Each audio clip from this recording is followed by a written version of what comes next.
Okay, so after the tree burns, you're treated to a different title card here. So our objective is to go for another one of the endings, then not like this one, so we're going to start. You get bonuses from your various playthroughs. They mention that these make the positive outcomes more likely, negative outcomes less so. What they mean by this is the game has certain stats based on the decisions you make. To give you an example, something would be along the lines of Lizzie's stability. And what ending you get is determined by when you finally meet one of those thresholds at a certain point. So there are certain times where if you're really bad with Lizzie, she will kill you, like the one obvious or unsurprising outcome ending I uploaded. That's basically where you do everything you can to upset her, and she will kill you at the first opportunity, pretty much.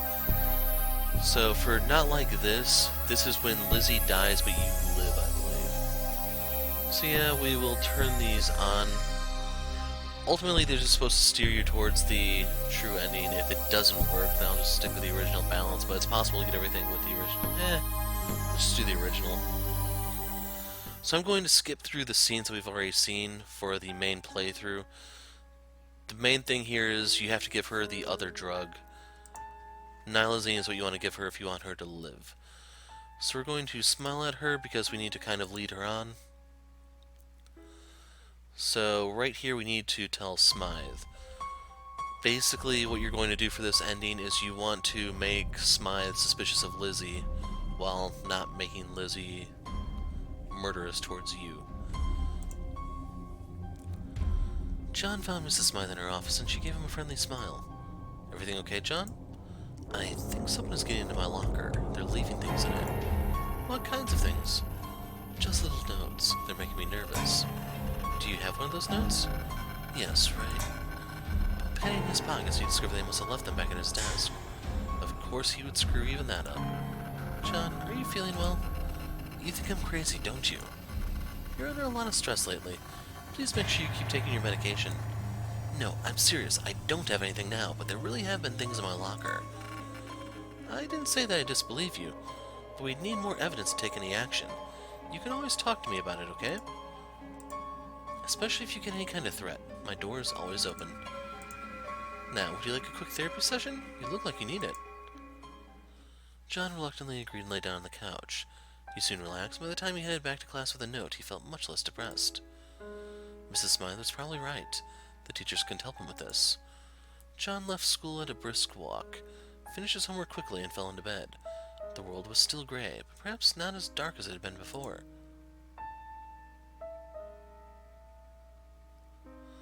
When he woke up the next day, he felt even better. Things would be fine so long as he kept everything in perspective. Maybe. So right here is going to be the tree burned.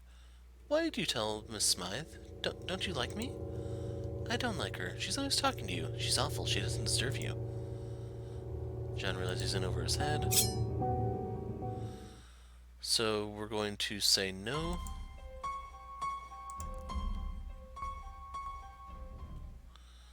So here you need to talk to her. She'll go with whatever you say. So for this one, we need to research in the library, which we did last time, so we can skip through this. Basically, John doesn't really know what he was looking for. It's a 50-50 shot. If you choose don't take anything, that's the death flag for Lizzie. She'll hit the lowest threshold possible, and she's going to kill you before you get the chance to try to redeem it. So last time, normally you want to give her Nilazine for all the other routes. For this one, you want to give her the Yandequil. 2 weeks of Yandequil coming up. Try to help her rest, okay? Yeah, okay. As he watched, he realized she was definitely more stable than normal. She stayed cheerful and sweet, without any threats of violence. Could it really be the Yandequil? With him, the Paxton had taken weeks to work, and whether or not it actually helped him had been really unclear. Then again, Lizzie was her own case. Of course, it took more than medicine to cure a serious condition. He knew that all too well. They scoffed, but he didn't care. Taking her hand, he walked as fast as he dared out of the alleyway. When they were a safe distance away, he finally glanced at Lizzie, and shivered. Her eyes were staring intensely at nothing, and she was gnawing on one knuckle. Was there blood running down her finger? Abruptly, she squeezed his hand. then swept both her hands behind her back and smiled at him. That was really sweet of you, John. You're always so nice. Don't let those guys bother you. They say a lot of stuff, but it doesn't mean anything. Is your finger okay? It's looked like... I'm okay, John. Don't worry. Well, should we just keep going? Okay. Basically, in case you're wondering, the Antiquil has some nasty side effects. Sunday was a miserable slog through every second. John gave up on accomplishing anything whatsoever and just lay in bed feeling worse about himself. He fell asleep early and woke up in the early morning. Not feeling better, that was impossible after a day wallowing in himself, but suddenly his energy was back. And he needed it, because he hadn't accomplished anything he needed to do over the weekend. He set to work feverishly on Monday's homework. By the time he needed to go to school, his eyes were gritty and his good mood was gone. But he was ready, high-functioning. John sighed and headed to school. He was actually shocked not to see Lizzie, not even watching from a distance. But after that weekend, it would be awkward to hang out with his friends, so he ended up spending most of the day alone. At lunch, he decided he might as well go up on the roof again, and he found Lizzie already there. Hi, Lizzie. I'm sorry if I was a jerk on Saturday. No, you're not at fault. I am. Wait, what? Part of me is gone now. It was dangerous, but it was part of me. She stood up and looked at him, and he realized that she was standing at the very edge. Last time they had stood there, their positions had been reversed, and he hoped that wasn't a bad omen. All I want is to be with you, John. For us to be together. I would do anything to make that happen. Anything. But I don't think I could hurt someone. Not anymore. It feels so strange. Medication can make you feel strange for a while, but you don't like violence, do you? Do you want me to be different? He knew he should answer, but his throat felt so dry, and his mind was numb. I'll change myself for you, John, if that's what it takes for us to be together. I'll change however you need me to. Is there part of me you don't like? I'll get rid of it. I'll tear it out. I'll cut it away right now. John knew that he needed to say something to reassure her, to stop her from going down that self-destructive path, but he couldn't bring himself to speak. Instead, he stepped forward and embraced her. Lizzie gave a soft gasp and wrapped her arms around her torso. But she pushed into him, her head nuzzling against his chin. Just stay with me, okay? Please promise me you won't ever leave. He nodded and she gave a happy squeal, but his mouth was still far too dry to speak.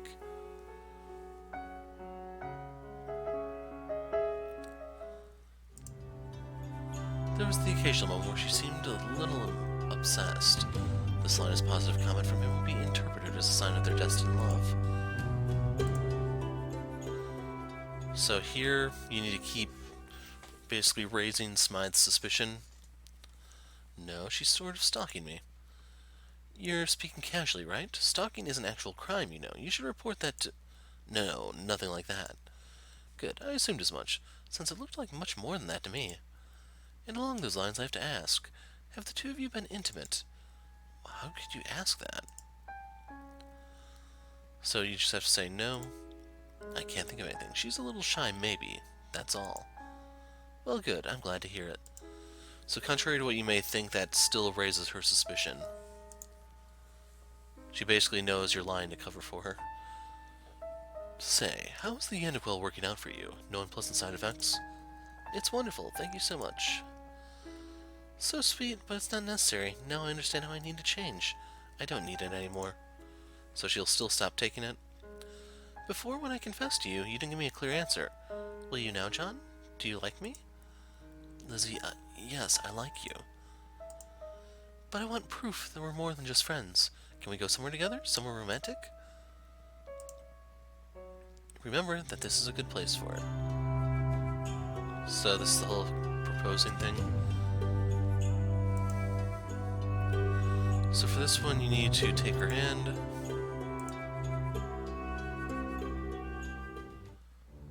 Beg. Lizzie, please, don't do this. Oh, John, I won't hurt you. Don't you know that?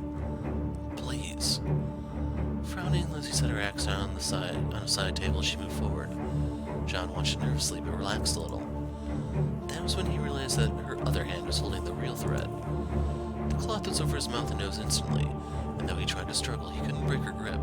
Then the chemical fumes overwhelmed him.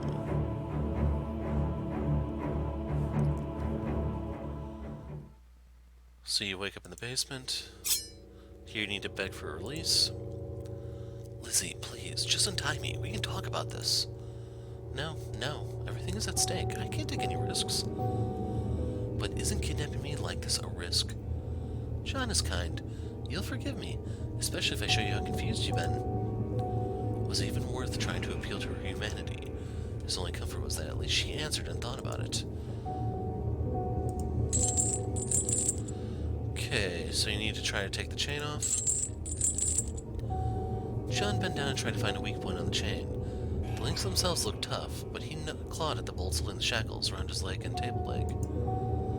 Soon he realized that he was only going to hurt his fingers. Instead, he tried to see if he could slip his foot out of the shackle. Once he took off his shoes and socks, though, he realized just how difficult that would be. Maybe if he could somehow dislocate something in his foot. But no, that wasn't the kind of thing a normal person could just do. He didn't want to give up, though, so he kept trying. But in a surprisingly short amount of time, he heard the door on the floor above open. John scrambled to get his shoes and socks back on and pretended to be doing nothing out of the ordinary when Lizzie returned. So for this one, we have to request the old medication. And while she is gone, we want to look for weapons. His table had been placed fairly far from the weapons lining the walls, and no amount of strain could get him close enough. But after a few unsuccessful tries, John realized that he might be able to push the table even if he couldn't lift it. Though more difficult than he expected, by bracing himself on the floor and throwing his whole body into it, he could nudge the table a little at a time. After a while, they got him close enough to reach the weapons. He didn't dare take any of the ones placed carefully on the walls, but there were a number of rusty knives lying unused. One of them was slim enough that he could hide it in his pocket. It might not do a lot of good, but he felt better having something to defend himself. A moment later, he was overwhelmed with a sense of dread that Lizzie would return and see the table moved.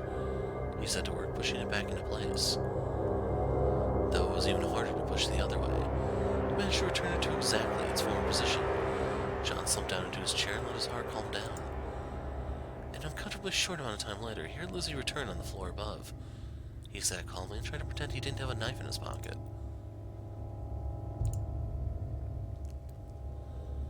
John had considered trying to use the tape as evidence, but quickly realized he didn't want to go there. If Lizzie had tapes of him, he could be certain she would watch them, over and over. And if she did that, he had a bad feeling she would notice his escape attempts. There would be some detail he couldn't hide, and then she would completely stop trusting him. No, for now he needed to focus on getting out.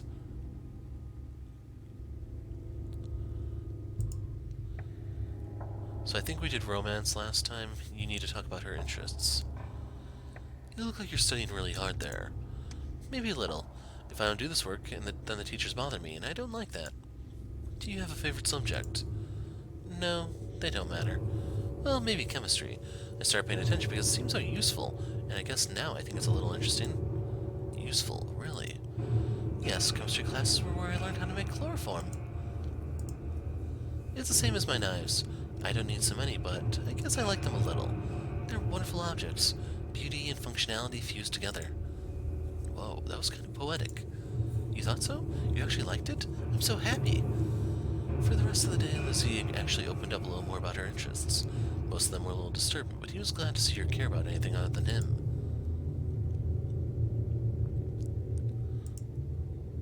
That reminds me, I've been meaning to ask you. You've run out of Yandequil, right? I haven't taken it for days. I destroyed the rest of it the day before our date. You destroyed it. Why? So right here we need to make something for her. You still need to kiss her. Instead of answering a question that might not have a good answer, John leaned forward and kissed Lizzie gently. She gave a surprised gasp, then leaned into the kiss. She kissed back like she was trying to devour him, and maybe she really was. But before it went on too long, Lizzie pulled back and stared at him shyly. I'm glad you did that, John, but I'm afraid. Afraid? Of me? Of this? Maybe I couldn't change. Maybe I did everything wrong. Lizzie rushed out of the room and slammed the door behind her. When she returned later in the day, she pretended like the kiss had never happened.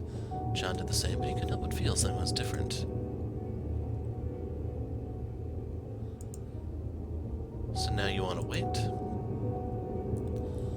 Though John considered a lot of options, they all felt futile. He was basically in Lizzie's power, so he might as well accept it. He tried to find a more comfortable position, slumped in his chair, head leaned against the back so he could stare up at the basement ceiling. All he could hope now was that she would decide to let him go. Maybe there would be something he could do to encourage that, but at the moment he had no energy to think. For now, all he could do was wait. She opened her hand, palm up, and pointed at his pocket. John realized that she had known and winced. He moved the knife slowly and handed it to her, and she said nothing. That made things even more awkward, but he couldn't think of anything to say to make it even slightly easier. So she took her knife back. Lizzie wasn't waiting for him at school either, though he thought he spotted her peering at him from around a corner. Were they back to this again? Well, after what happened, he wasn't going to complain about her giving him some space. And here you need to basically hit the point of no return. So once you choose this option, her suspicion flag is completely triggered, and that's the end of Lizzie. I'm just worried about Lizzie. She seems a little emotionally unstable. Unstable? How exactly? It's hard to put my finger on, but what you said earlier got me thinking. I'm not sure I feel safe all the time. But you two are still dating. I guess. That it probably isn't too serious. If she had a severe condition, she probably wouldn't be able to form normal bonds at all. Mrs. Smythe, do you know something I don't? Just thinking out loud.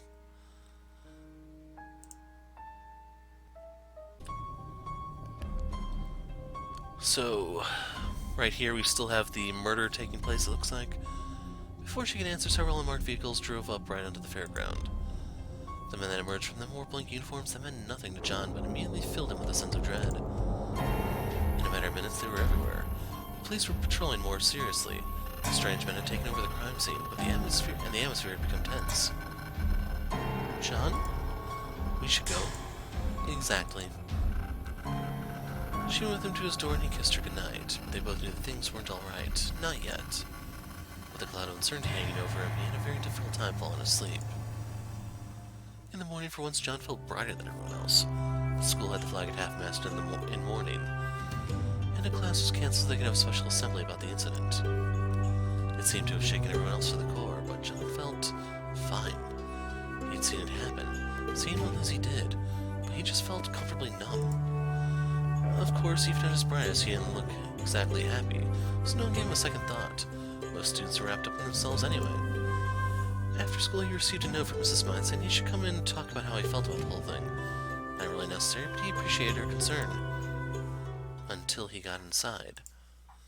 Lizzie sat in a chair, obviously uncomfortable, while Mrs. Smythe sat nearby, sorting through several bottles of Koitek drugs. John, glad you can make it. Sure. Why is Lizzie here? There are a lot of traumatized couples in the wake of the incident. I thought I should do some counseling so that no one makes decisions they regret. Thank you, but is that really necessary? While he spoke, he managed to catch Lizzie's eye. All he saw there was uncertainty, but she was so hard to read. Go ahead. John, sit down. I hope this hasn't been too hard on you. I'm managing. It's hard to believe. The reality will probably set in increasingly over time. I think it might actually be good to increase your dosage. Why does he need to take more? Lizzie, you have to understand, John isn't well. There's nothing wrong with him. He just needs a little help. That's true, though now that you speak up.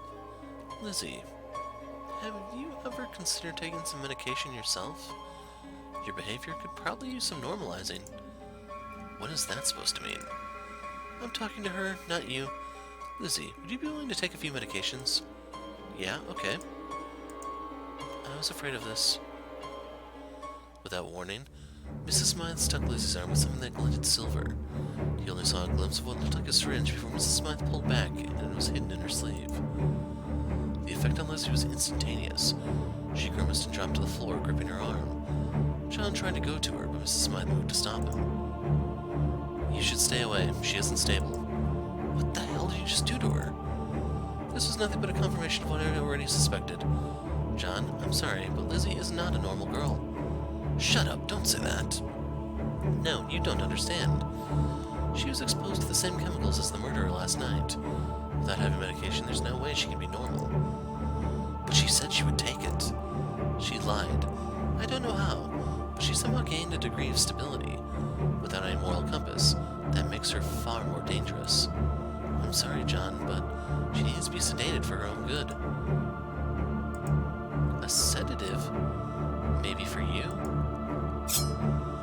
Laughing wildly, Lizzie lunged forward. Her knife flickered out and stabbed Mrs. Smythe's chest. The older woman stared in shock, struggling with Lizzie's arm, but couldn't prevent the second stab, or the third, or the fourth. John could only stare in horror as Lizzie stabbed her over and over again. His mind was completely and utterly blank. Still stabbing repeatedly, Lizzie looked up at him. She gave a tearful smile, broken by the occasional laugh. "I'm sorry, John. It's too strong. It's in my mind. Lizzie, what's going on? The drug she gave me. I wouldn't be able to hold back. If I stay, I'll hurt you. I couldn't live with myself if that happened. I'm sorry, John. I have to go away." "Away, but... Do you love me, John?"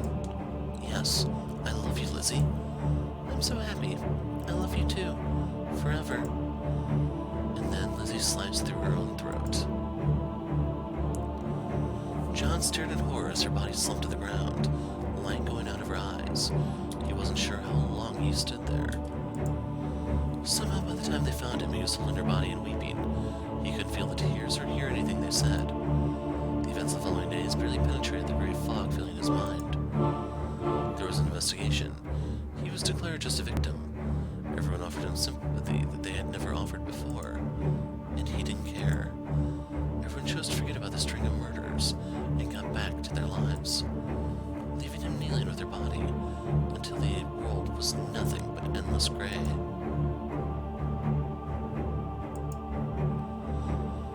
So that's the Now Like This achievement. Hope glimmers stronger on another path. Restart the game for a better result. So this gives you more points to try to find the true ending.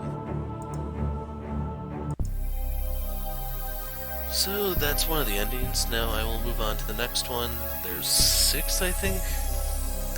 And this is the third one I've recorded, so we're about halfway there. I'm the Hero of Light. Thanks for watching, and goodbye.